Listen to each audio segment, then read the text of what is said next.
आज का ये एपिसोड शुरू करने से पहले एक छोटी सी बात। क्या आप भी अपना पॉडकास्ट बनाने की सोच रहे हैं? तो एंकर ट्राई कीजिए। ये पॉडकास्ट बनाने का सबसे आसान तरीका है। नंबर एक, ये फ्री है। नंबर दो, इसमें कई सारे ऐसे टूल्स हैं जो आपको अपने फोन और कंप्यूटर पर रिकॉर्ड और एडिट करने की फैसिलिटी देते हैं। नंबर तीन, आप अपने पॉडकास्ट को डिस्ट्रीब्यूट भी कर सकते हैं, जिससे इसे स्पॉटिफाई और दूसरे प्लेटफॉर्म पर सुना जा सके। तो डाउनलोड कीजिए फ्री एंकर ऐप या विजिट कीजिए anchor.fm पर अपना पॉडकास्ट स्टार्ट करने के लिए। ये तो थी एक छोटी सी जानकारी, और अब शुरू करते हैं एपिसोड का सिलसिला। तो आज के एपिसोड में लीजिए सुनिए रविंद्रनाथ टैगोर के लिखे उपन्यास गोरा के 33वें भाग को मेरी यानी समीर गोस्वामी की आवाज में।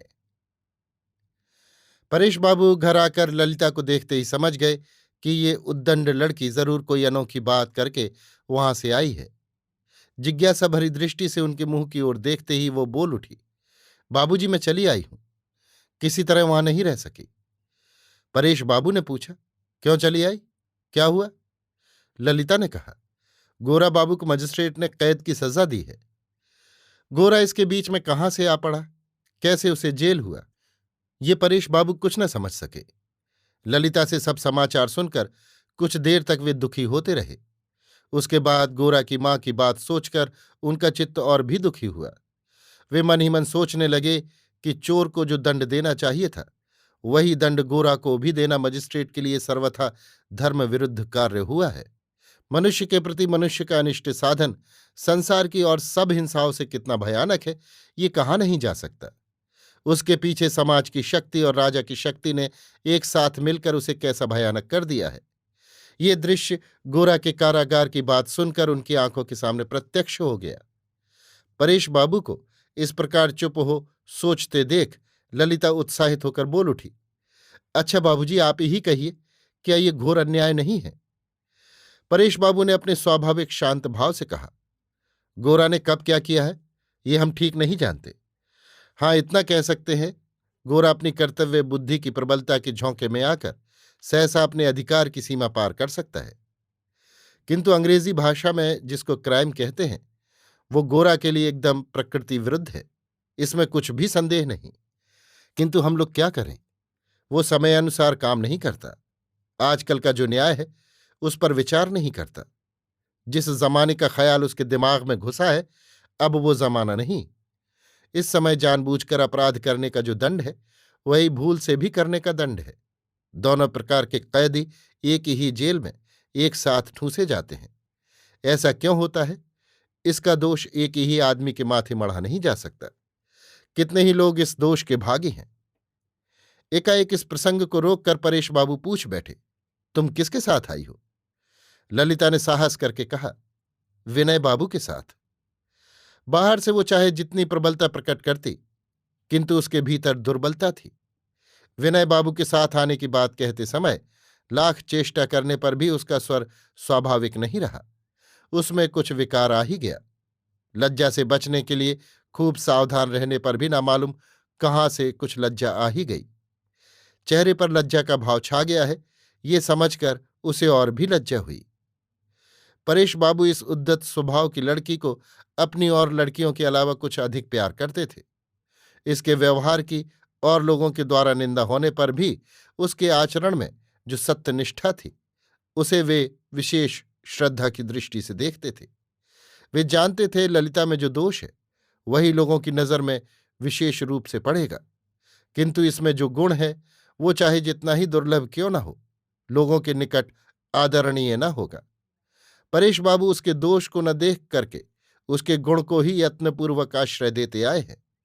वे ललिता की तुरंत प्रकृति को दबाने की चेष्टा करते हुए भी उसके भीतर का महत्व नष्ट करना नहीं चाहते थे। उनकी और दो बेटियों को सब लोग सुंदरी कहते थे।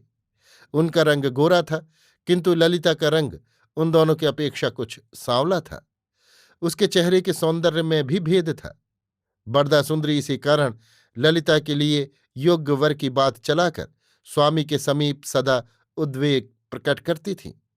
किंतु परेश बाबू ललिता के चेहरे पर जो एक प्रकार की शोभा देखते थे, वो न रंग की शोभा थी और न अवयव की शोभा। वो अंतःकरण की गंभीर शोभा थी। उसमें केवल लालित्य ही नहीं था, किंतु स्वतंत्रता का तेज और मानसिक शक्ति की दृढ़ता भी भरी थी। वो दृढ़ता सबके हृदय को मोह नहीं सकती थी। वो व्यक्ति विशेष को अपनी ओर खींचती थी, किंतु बहुतेरों को दूर हटा देती थी। संसार में ललिता का स्वभाव लोगों को प्रिय न होगा, ये समझ परेश बाबू उस पर कुछ खेद करते हुए उसे अपने पास बिठाते, और उससे कोई खुश नहीं रहता, ये जानकर ही उसके दोषों पर ध्यान न दे उसे दया की पात्री समझते थे। परेश बाबू ने जब सुना कि ललिता अकेली विनय के साथ हठात चली आई, तब वे तुरंत समझ गए कि इसके लिए उसे बहुत दिनों तक दुख सहने पड़ेंगे। उसने जो कुछ अपराध किया है, उसकी अपेक्षा भारी अपराध का दंड लोग उसके प्रति निर्धारित करेंगे। वे इस बात को मन ही मन चुपचाप सोच रहे थे। इसी समय ललिता बोल उठी, मैंने अपराध किया है, किंतु इस बार मैं भली भांति समझ गई हूं कि मजिस्ट्रेट के साथ हमारे देश के लोगों का ऐसा संबंध है कि उनके आतिथ्य में सम्मान का नाम नहीं, केवल अनुग्रह का है। ये सहकर भी वहां रहना क्या मेरे लिए उचित था? परेश बाबू ने इस प्रश्न का कुछ उत्तर न दे सिर्फ मुस्कुराकर कहा, तू पगली है। इस घटना के संबंध में मन ही मन चिंता करते हुए परेश बाबू जब शाम को बाहर टहल रहे थे, तब विनय ने आकर उन्हें प्रणाम किया। परेश बाबू ने गोरा के कैद खाने की सजा के संबंध में उसके साथ बड़ी देर तक बातचीत की, किंतु ललिता के साथ स्टीमर पर आने के प्रसंग में कुछ न पूछा। अंधेरा होने पर कहा, चलो विनय, भीतर चलो। विनय ने कहा, मैं अभी अपने घर जाऊंगा। परेश बाबू ने उससे दूसरी बार ठहरने का अनुरोध न किया। विनय एक बार संकुचित दृष्टि से 2 मंजिले की ओर देखकर धीरे धीरे चला गया। ऊपर से ललिता ने विनय को देख लिया था। जब परेश बाबू अकेले घर के भीतर बैठे थे, तब ललिता ने समझा कि कुछ देर में विनय भी घर आवेगा, परंतु विनय न आया। तब टेबल के ऊपर की कुछ किताब को उलट पुलट कर ललिता कोठे से चली गई। परेश बाबू ने फिर ललिता को पुकारा। उसके उदास मुंह की ओर स्नेह भरी दृष्टि से देखकर कहा, बेटी, मुझे एक ब्रह्म संगीत सुनाओ। ये कहकर उन्होंने बत्ती की रोशनी में कागज की आड़ कर दी।